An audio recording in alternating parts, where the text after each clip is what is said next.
में मार गिराया, उसको आपने बिहार की बेटी बता दी। तो ये तो कुछ भी कर सकते हैं। इनका तो ये जो मानसिक दिवालियापन है, जी जवाब दे रहे हैं, जो अमर्यादित भाषा का प्रयोग करते हैं और आरोप लगाते हैं, इसका जवाब तो इनको जनता दे रही है, जनता देगी। ये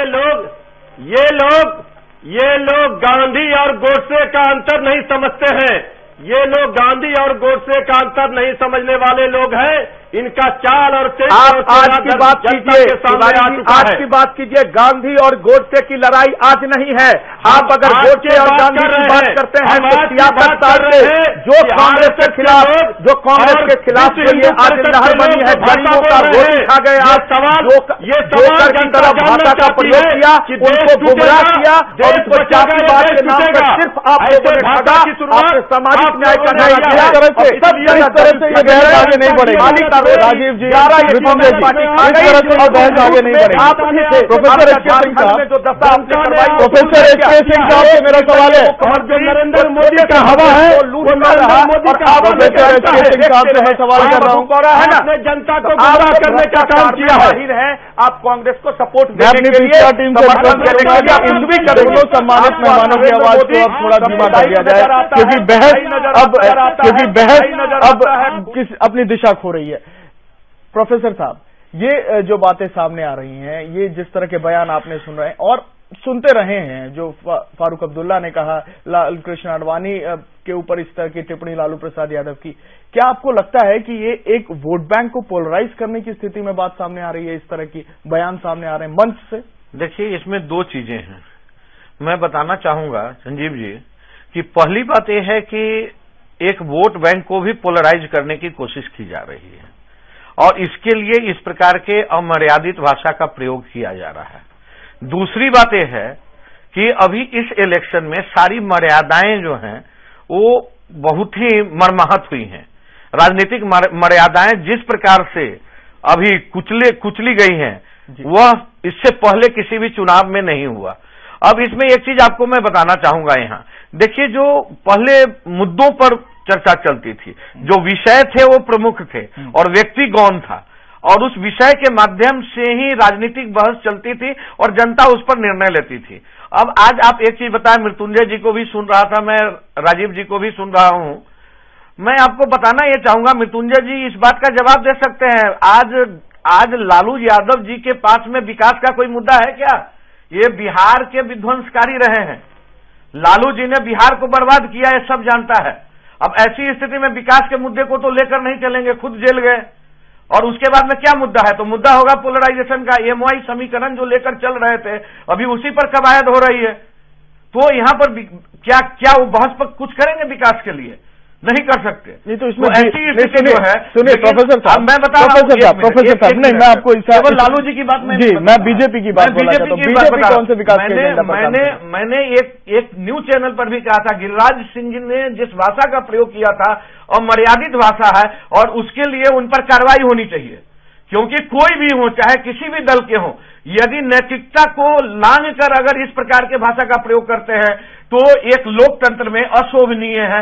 और ये जो कहते हैं अखरपन लालू जी का या गिरिराज जी का भाषा, या सोनिया जी ने पिछले समय में जब कहा था मोदी को मौत का सौदागर, या अभी जिस प्रकार से कसाई कहा जा रहा है नरेंद्र मोदी को, ये सब ऐसी चीजें हैं कि ऐसे लोगों को तो इलेक्शन लड़ने नहीं देना चाहिए था और नहीं तो कोई सख्त कार्रवाई चुनाव आयोग के द्वारा की जानी चाहिए। और अगर ऐसा नहीं होगा तो इस तरह से और भी लोकतंत्र शर्मसार होगा। आपने देखा कि लोग पार्लियामेंट में या विधानसभा में, कई विधानसभा में किस प्रकार की स्थिति कई बार आ जाती है। जाहिर सी बात है उसकी शुरुआत चुनाव की गंदगी से होती है और जहां इस प्रकार से भाषा का प्रयोग किया जाता है, ये लोग सोचते हैं कि हम किसी तरह से अपने जातिगत जो वोटर्स हैं, अपने धर्म के या उससे मानने वाले, उस सहयोग करने वाले जो वोटर हैं, उसको अपने पक्ष में हम मिला लेंगे और उसके बाद में हम जीत हासिल करेंगे।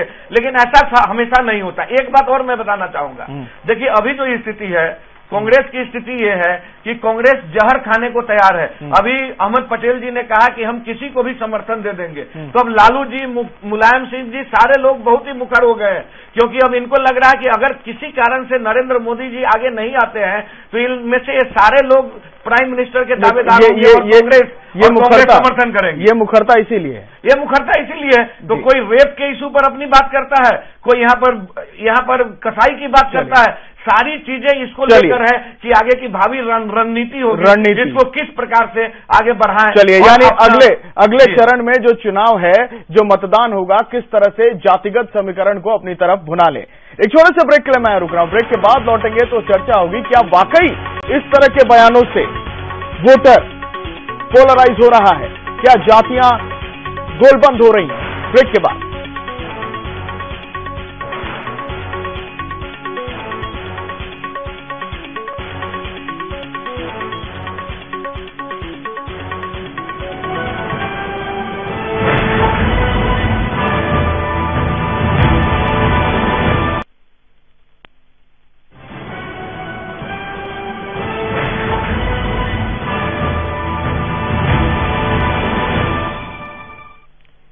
विवादास्पद बयान, गंदी बातें और भाषा की अभद्रता।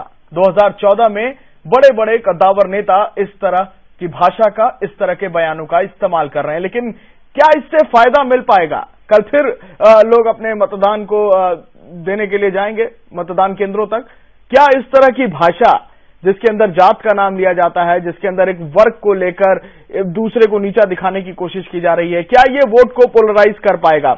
मृत्युंजय जी, कुछ सवाल प्रोफेसर साहब के भी थे, उनका जवाब आप देंगे, लेकिन मेरा सवाल यही है, क्या कोई भी नेता हो, आरजेडी, जेडीयू, बीजेपी, कांग्रेस, क्या इस तरह के बयानों से वो अपने वोट बैंक को मजबूत कर लेगा? क्या आज के जमाने की बात है, हम 95 की बात नहीं कर रहे हैं, हम 90 की बात नहीं कर रहे हैं।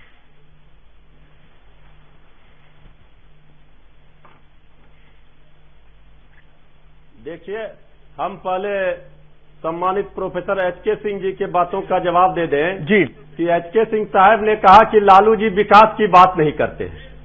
उनको पता होना चाहिए कि जब लालू प्रसाद जी यूपीए 1 में रेल मंत्री थे, तो रेल मंत्रित्व काल में जो लालू प्रसाद जी के समय में जो काम हुए पूरे देश में रेलवे के, उसने पूरे दुनिया ने उसका लोहा माना है। बिहार की बात हो रही है, विकास की बात करते हैं जो लोग, बिहार की बात हो रही है, सुशासन की बात करके पिछले, हाँ बिहार की बात मैं कर रहा हूँ, जो लोग पिछले घोटाला कहाँ हुआ था, सुशासन मुख्यमंत्री काल में लालू जी ने क्या किया था? घोटाला, पशुपालन घोटाला तो साजिश के तहत, उस घोटाले को लेकर के 20 वर्षों से लोग लगे हुए हैं, साजिश के तहत फंसा करके। इसमें क्या हो रहा है?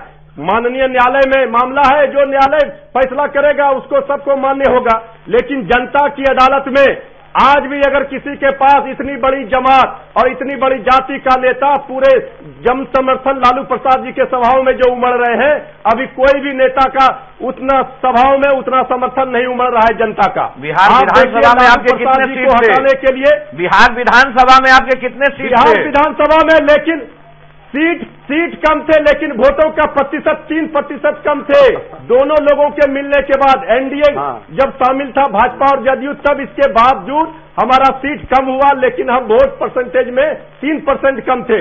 और अभी भी अगर सिंगल लार्जेस्ट सबसे ज्यादा वोट अगर किसी को मिला एक दल को, तो वो राष्ट्रीय जनता दल को था पिछली विधानसभाओं में। आप देख लीजिए जो महाराजगंज में अभी हुए थे उपचुनाव, उसमें आप देख लीजिए एनडीए को सरकार का शिक्षा मंत्री वहां चुनाव लड़ रहा था, लेकिन 1.5 लाख मतों से हमारे उम्मीदवार वहां विजयी हुए।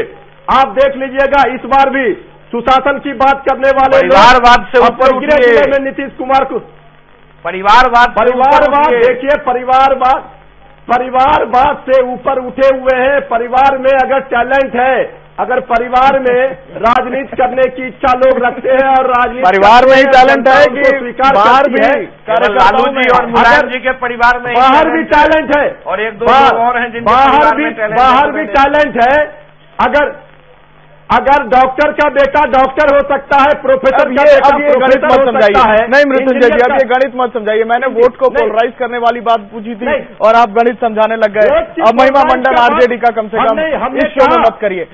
राजीव जी, हमने क्या इस तरह के जो बयान है, चाहे गिरिराज सिंह दें, चाहे तोगड़िया दें, चाहे जातिवाद को लेकर आपकी पार्टी के नितिन गडकरी दें या मंच से नरेंद्र मोदी दें, क्या ये पोलराइज हो पाएंगे? आपके वोटर काडर पोलराइज होगा?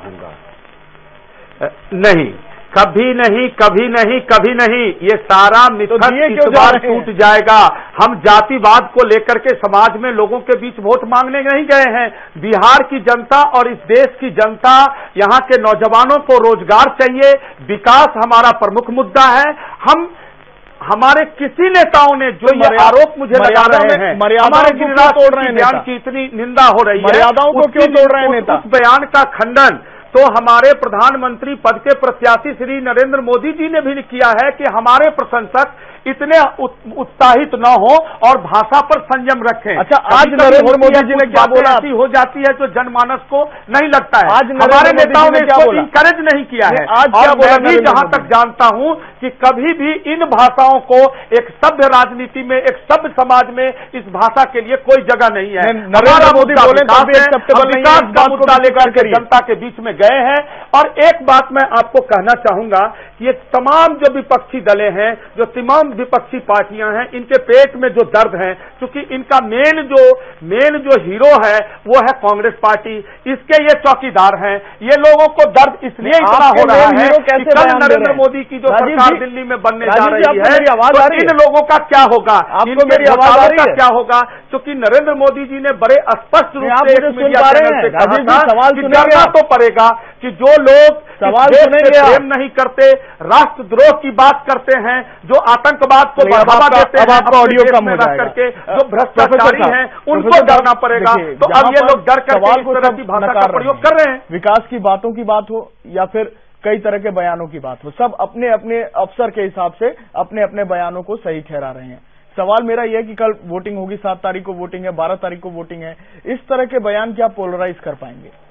देखिए संतोष जी, आपको मैं बताऊं, पोलराइज करने के लिए ही ये बिल्कुल नहीं, सब जातियां समझ चुकी है और उनको बस एक कोशिश है कि वो जाति से ऊपर पहले वाले इस बार नरेंद्र मोदी जी को वोट दे रहे हैं। पोलराइजेशन होता रहा है जाएगा। जब 16 तारीख की मतगणना होगी उस दिन आप देखेंगे कि लोगों ने, राजेश जी मेरा सवाल प्रोफेसर साहब के लिए था, हम पे वोट किया। जी प्रोफेसर जी, मैं बता रहा था कि इस प्रकार की बयानबाजी पोलराइजेशन के लिए ही की जाती है, क्योंकि हो पाएंगे या नहीं?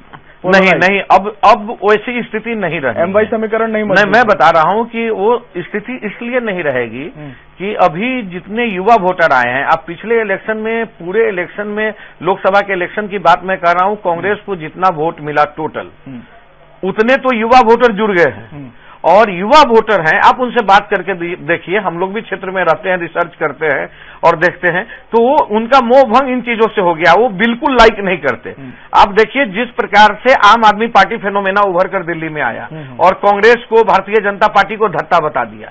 ठीक है, अरविंद केजरीवाल और दूसरे लोगों की से कुछ गलतियां हुई और जिसके कारण वो फिर उनको क्रिटिसिज्म भी सहना पड़ा। लेकिन आपने देखा जंतर मंतर से जो मूवमेंट शुरू होता है और वो किस प्रकार से राजनीति में तब्दील हो जाता है और किस प्रकार से आज के युवा वोटर सामने आते हैं मुखर होकर और कांग्रेस और बीजेपी दोनों को नकारते हैं। तो ऐसी स्थिति में लालू जी का जातिवादी आडंबर, चाहे मुलायम सिंह जी हो, चाहे भारतीय जनता पार्टी हो, जाति और धर्म का समीकरण बहुत ज्यादा नहीं चलेगा। हाँ ठीक है, गुड गवर्नेंस जरूर चलेगा और चलना भी चाहिए। गुड गवर्नेंस चलना चाहिए, इशू बेस्ड पॉलिटिक्स होने चाहिए, पर्सनालिटी बेस्ड पॉलिटिक्स हो सकता है, लेकिन सबसे बड़ी बात है भारतीय जनता को आज विकास चाहिए, भारतीय जनता को भ्रष्टाचार मुक्त व्यवस्था चाहिए, भारतीय जनता को महंगाई से मुक्ति चाहिए और इस इशू को लेकर जो आगे बढ़ेगा उसको समर्थन ज्यादा मिल सकता है। और बाकी चीजें जो हैं उस पर अगर गोलमोल करके और केवल वोट बैंक को लाने की कोशिश करेंगे तो जनता, खास करके युवा वोटर, इतने बेवकूफ नहीं है। वो सारे जो इस प्रकार के, इस पीढ़ी के जो नेता हैं, लालू जी के श्रेणी के जो नेता हैं उनको धत्ता बताएंगे इस इलेक्शन में भी और आने वाले इलेक्शन में। और आप महिलाओं की जागरूकता हो जाने दीजिए, अगले इलेक्शन तक देखिएगा ये जो इस तरह के जो नेतृत्व हैं वो हाशिए पर चले जाएंगे। चलिए, इस तरह के नेतृत्व या इस तरह के बयान देने वाले नेता चाहे पार्टी में कितनी भी बड़ी जगह रखते हो, कितनी भी पैठ रखते हो, कहीं ना कहीं हाशिए पर जाएंगे और वोटर हमारा सुन रहा है। और कल भी मतदान होगा, क्या इस तरह की बातें नेता करना बंद करेंगे, इस पर भी हमारी नजर रहेगी। बहुत बहुत शुक्रिया मृत्युंजय तिवारी जी, बहुत बहुत शुक्रिया राजीव रंजन जी, आप हमारे साथ जुड़े और इस चर्चा का हिस्सा बने। प्रोफेसर साहब मेरे साथ जुड़े रहेंगे क्योंकि एक छोटे से ब्रेक के लिए हम यहां रुकेंगे। ब्रेक के बाद हम बात करेंगे झारखंड कांग्रेस की स्थिति, आखिर हालत पतली क्यों होती जा रही है और अगर हालत खराब है तो इसके पीछे के कारण क्या है। ब्रेक के बाद